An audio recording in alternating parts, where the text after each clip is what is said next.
My first memory of the Hidden Gardens, it was 2005. The gardens had been open a couple of years then, and there was an article in the Evening Times about it. And I hadn't heard of the Hidden Gardens before, so I kind of was interested in it. But in the article, they invited people along to make hanging baskets and window boxes, and they would show you what to do. So a friend and myself, we came along to do that, and I was really surprised at the place and you know how nice it was. As I say, I hadn't heard of it before.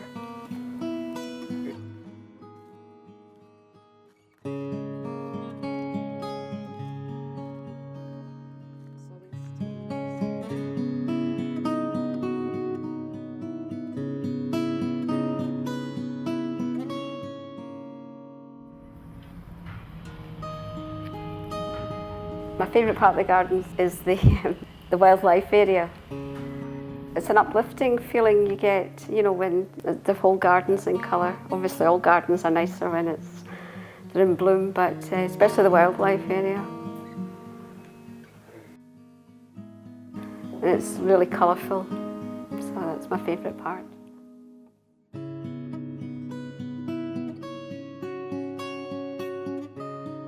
I think it was Diwali, we had a festival of light and we had a big marquee outside and the whole place was lit up with candles and coloured lights, and we made garlands before that, you know, for the marquee, and it ran over about 4 days. That's a good memory.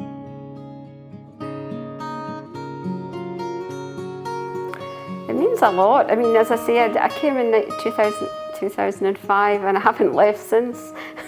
I've done different courses here, I do volunteering. We go away in away days, you know, with everyone, sort of bonding kind of sessions. So it means a lot to me. It's quite, you know, a big part of my life now.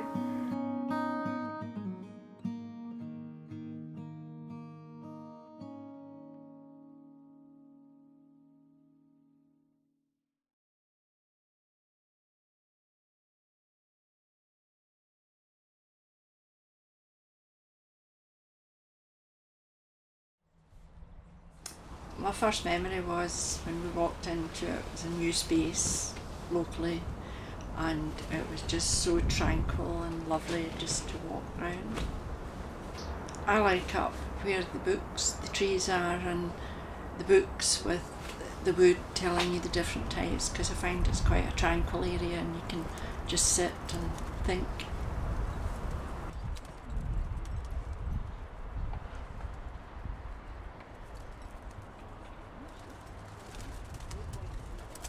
My fondest memory was when I came down to a Buddhist afternoon, and we did quite a lot in the gardens, and they had dressed up a tree, and then in the afternoon we did a walk in the rill, and the Buddhist had said that the ladies never think of what's round about them. They're always thinking of their messages, and just block your mind out and walk slowly around. We did it about 3 times and think of the birds and the bees and the little crickets and animal, you know, insects that are round about. And it was amazing how much you could actually hear when you just focused your mind off it.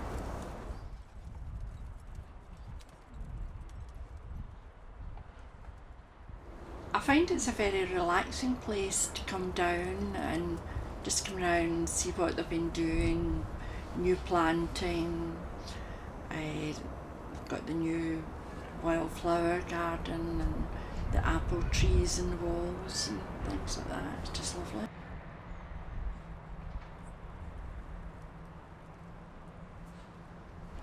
Loads of changes. The boiler house getting introduced, which is really good, because obviously there's a lot more events and classes and things now taking place. I like the wild mare. It'll be interesting to see that when that grows up a bit more. Yeah. I would just like to see a lot more people in it.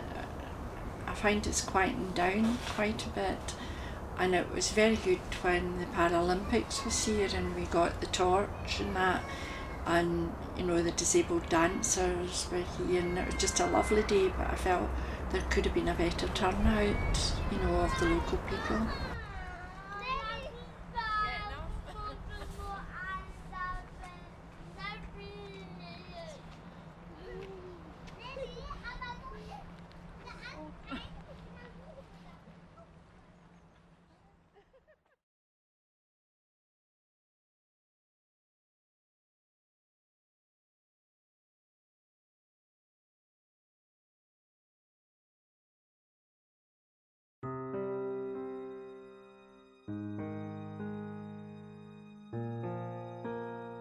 My first memory is the Festival of Light. I think it was called Diwali. I came myself to help.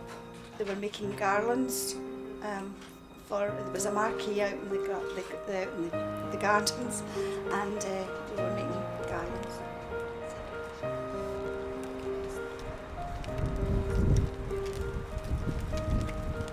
Just at this time of the year, it's just absolutely beautiful.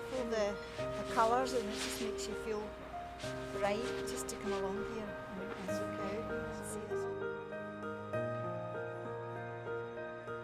In the springtime, I like where the daffodils are. It's just like the colour. Oh, they just look like spring. You feel as if spring's coming.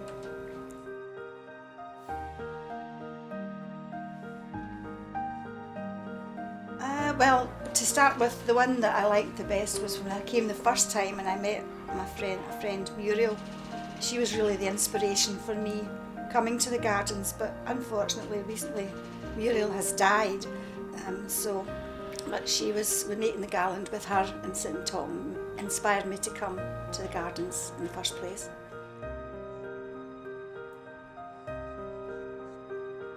She was just such a lovely person. She was really warm, and she just inspired me to come, because she knew a lot about gardens as well. I didn't know an awful lot, but she did. So it wasn't until I came to task force that we were all one group, so she didn't pass on information personally, because we were a group, we all worked together. It's just a nice peaceful place to come. It's like a sanctuary, just somewhere to come and relax and meet people and meet friendly people. Yeah.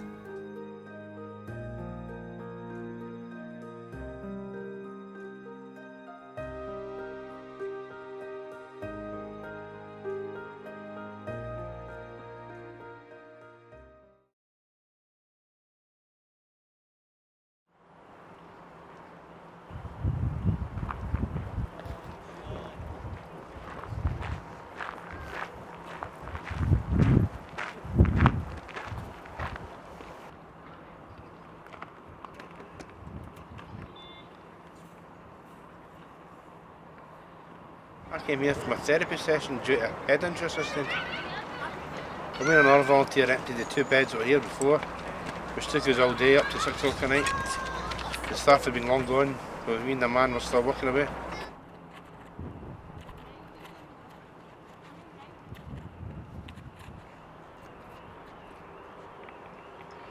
It was hard, but as the day got on, it went a lot easier.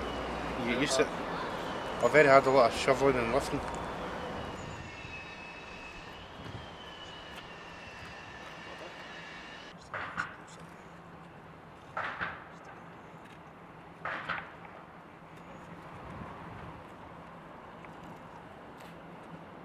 I also like the people I work with here.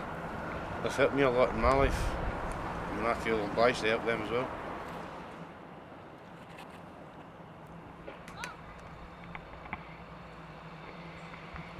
I put a lot of work into revamping this area, so this, you say, is my favourite part of the gardens. The fondest memories is the completion of this bed, seeing all the work I put in, how it turned out. I feel proud that I know I've done something to change a certain part of this garden.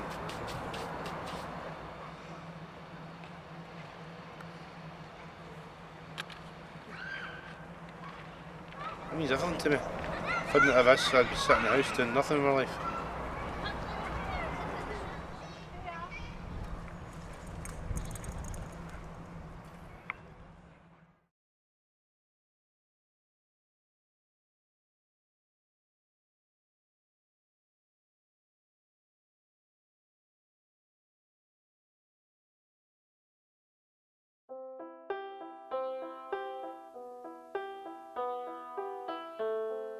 first memory, 2011, I joined the cookery group in boiler house, and they start cooking class in there.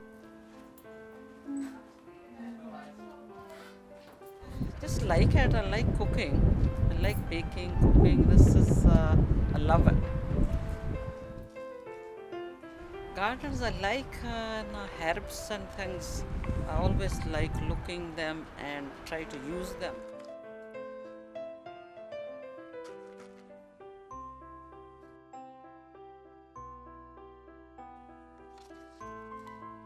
Garden means it's just a relaxing place, and you see different types of flowers and herbs, and you meet other people as well.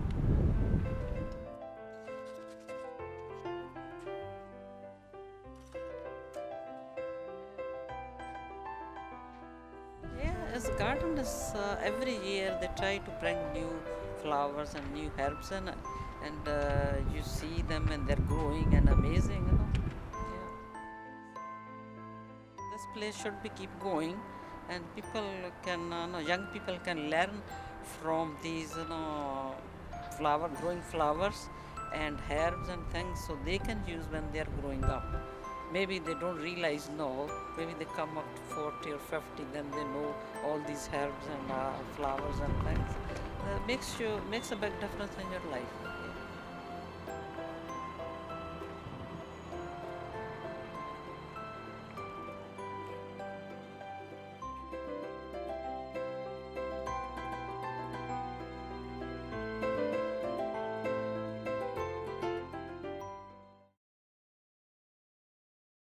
Can you tell me about the story of your wedding ring? Well, yes, it's sometimes it's a wee bit of a funny story, but it's working in the garden with a repot. You're digging plants up, separating them, repotting them, and putting them away for the following year. So we've done this the whole day long, and of course when I got home and that, and I'm washing my hands and whatnot else, I suddenly discovered I've no wedding ring. And I can't remember the last time I'd seen it on that day, or if I'd seen it the day before, so I had no idea when I'd lost it. So I told the wife, obviously, wasn't very pleased, wasn't talking to me. But came back down the gardens, I searched all over the gardens, there's toilets, waste bins, everything. No ring to be found. So no matter how hard I looked, obviously the ring was never found. So it comes to that we're working away, and then about a year later we come to put the plants that we had divided into the raised bed out here. And me and my friend that was also a volunteer, Zach, were emptying the plants out of the pots to put them into the hole in the ground. When here Zach turns this one up, what falls out? He says, "George, there's a ring there." I said, "That's my wedding ring." He went, "How do you know?" I said, "I do know, I lost it about a year ago." He says, "You're kidding?" He says, "No." So I said, "Well, my name's and then my wife's name, George Marie, 1975, it's inside it." So sure enough, Zach picks it up, sure ring. And this is how we got it back. So just pure luck, absolutely pure luck. And I went home and I told the wife that I'd found the ring. She was quite happy, but funny enough, that's when my luck ran out, because she started to talk to me again. And after about a year of silence, I thought it was absolutely, no, my luck had actually run out. I was going to put the ring away again, you know. But, no, not really. But she was very pleased and that, and I was pleased myself. And I don't mind talking to her anyway, you know. So that's basically it. It's no a great fairy tale or anything like that. It's just that, it's just luck. It's just how, as we say, that's how life goes, you know. You lose things, you find things, and you're just lucky enough and good looking enough, you know what I mean? Can you tell me your most distinct memory of the Hidden Gardens in any time in the last 10 years? Well, as I say, I've been here about between 4 and 5 years, and my most distinct memory is when I first came here. I was just like a wee silly boy, even though I was in my 50s, a wee silly boy. When I first came in here, I was sitting in the boiler house there, sitting in a corner all by myself. Nobody talking to me. Me very quiet at the time, as you know, very quiet person. And there's a wee lassie in here, well, she used to be in here called Michelle, or Shell as we used to call her. She was the first one that came out and started to speak to me. And ever since then, between Shell and Jean, who I love, by the way, I love her very much, Jean and another lassie called Kath that was here at the time, they made me so welcome. That was really one of my best memories, is when I was talking to wee Shell and Jean. That made me so welcome when I came here and totally changed my life at the time. Lovely. And what does the Hidden Gardens mean to you? Oh, it's like a sanctuary to me. Definitely like a sanctuary to me, because it's a place I love coming, and it doesn't matter what light the weather is. It could be up to your eyeballs in snow, and I would still come. It's just a great place to be, and anybody that wants to find a bit of peace and quiet and good friendship, this is the place to come. There's no doubt about it. And, well, I'm a prime example. As I say, I was a bus driver for 35 years.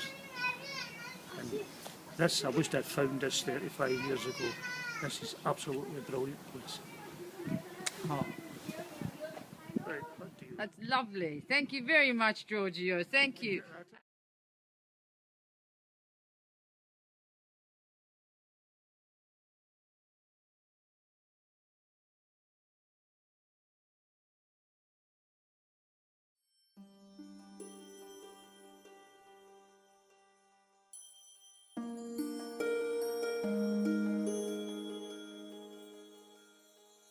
First memory in the garden was about 10 years ago. It was only opened a couple of months. I came here with my sister. My mother had passed away recently, and we came here really just for somewhere just to sit and talk. And we actually came up here and sat at the Xylotech, and it was really peaceful and really quiet. The gardens were quite quiet. But it was really peaceful and really relaxing. We found a lot of comfort that day just sitting here.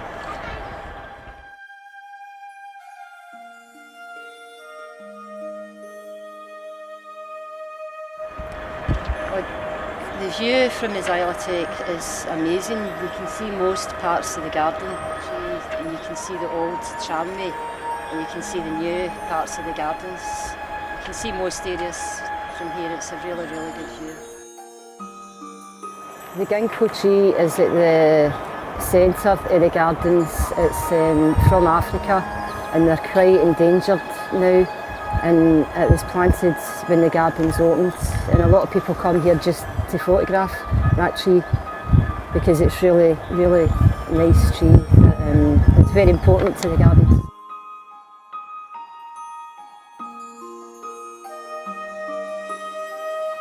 The community in the Hidden Gardens is for everybody. It's multicultural. You have all different groups using it. You've got able-bodied groups, you've got groups who have maybe learning disabilities, maybe physical disabilities, but it's multicultural, it's open to everybody.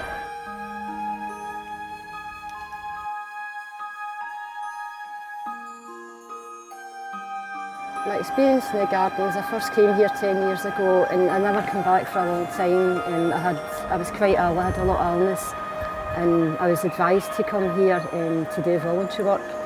And I came back here 3 years ago to do voluntary gardening, and I got involved with the task force group as well, and I've came back as a mentor to help with the task force group as well, which is really good.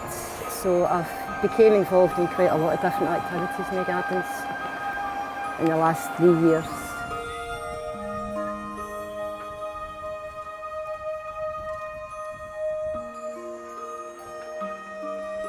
The gardens is a place for reflection. A lot of people come here just to reflect and think. It's a gardens of peace and sanctuary, so yeah, it is a place for reflection.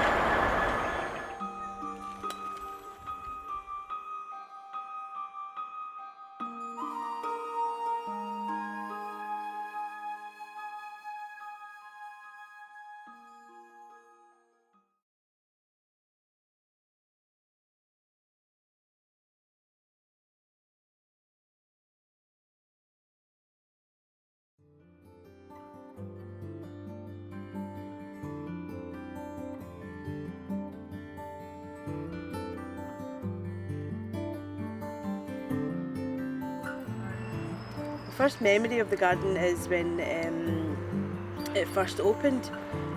I remember driving past the sign many times. I drove past it nearly every single day because I used to work quite locally, and I always thought that I should come and visit one day, find out what it is, see what it is, but I just never got around to it, just a normal, busy, hectic lifestyle. Eventually, I finally made it here with my baby boy. He just turned 1 year old, and I decided to bring him down for a wee crawl around in the grass. It was very nice. It was in the end of May, a couple of years ago, so it was a lovely day. It was nice and sunny. There was a lot of people out, a lot of toddlers and small babies, and everybody loves to see babies crawling about. So yeah, it was very calm and peaceful. Environment was very friendly. That's the first thing that struck me. It was, even though I didn't know anybody that was here that day, I got chatting to a few people, and I didn't feel like a stranger, it just fitted right in, and I felt that I'd been coming for a long time just from the very first day that I came. I think the gardens and myself became very close. I started coming here on a regular basis then, like nearly every day, because I had just moved across the road into the new flats, and there was not really a garden space there for my little boy. So this is just across the road, so it was easy for me to just take him and just cross the road and come in. And then from here, I bumped into some ladies that I knew who were attending a cookery group. So I got talking to them, and then I got introduced to Donna, the coordinator at the time, and I put my name down for the cookery group, and then I got very involved in that. I started volunteering.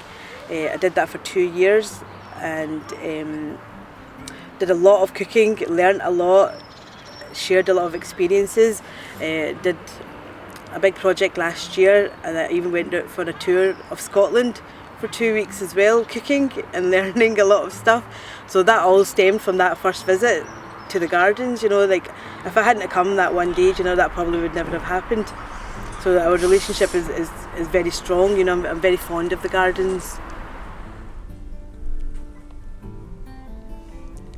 Trip around Scotland, that was a lifetime experience for me. I will not forget that ever. I think it was. It started off with a project that was run through the Cultural Cookery Group called Culture Kitchen, where first of all the ladies, we all prepared a meal in a restaurant in the city centre. People bought the ticket and came along, so we had prepared the meal for that, and which consisted of different recipes and dishes from all over the world. Within the group there was a lot of ladies from a lot of nationalities, so we came up with a menu, and then from there part of that was the Culture Kitchen relay, and that was the travelling part of it. So the producer of that project, Clem, and a girl called Kat and myself, we went away in a van. It was a converted van for the 2 weeks. The launch happened here at the gardens, so a lot of people came to that, and we were just going around Scotland, meeting people that are trying to be self-sustainable, growing their own. We met crofters, we met farmers, dairy farmers, cattle farmers, we met businesses that use local produce as well. So it was very interesting meeting all those different types of people.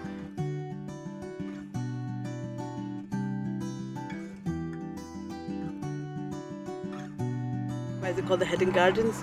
Well, I don't know the scientific answer to that, but I suppose because it's in the heart of a busy community, with a lot of buildings around about us, and you wouldn't expect it to be here. And then when you do come in here, there's so many little nooks and crannies that you can explore.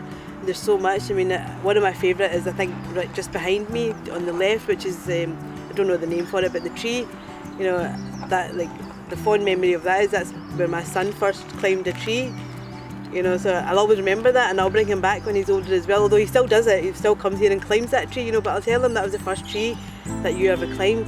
Another bit that I like is further behind me, and it's the one with all the wishes that people hang up on it. I like to come here and I read that, and I get a little bit of comfort from that, and it's like you feel like you've got a lot of friends that are sharing their thoughts and their wishes with you.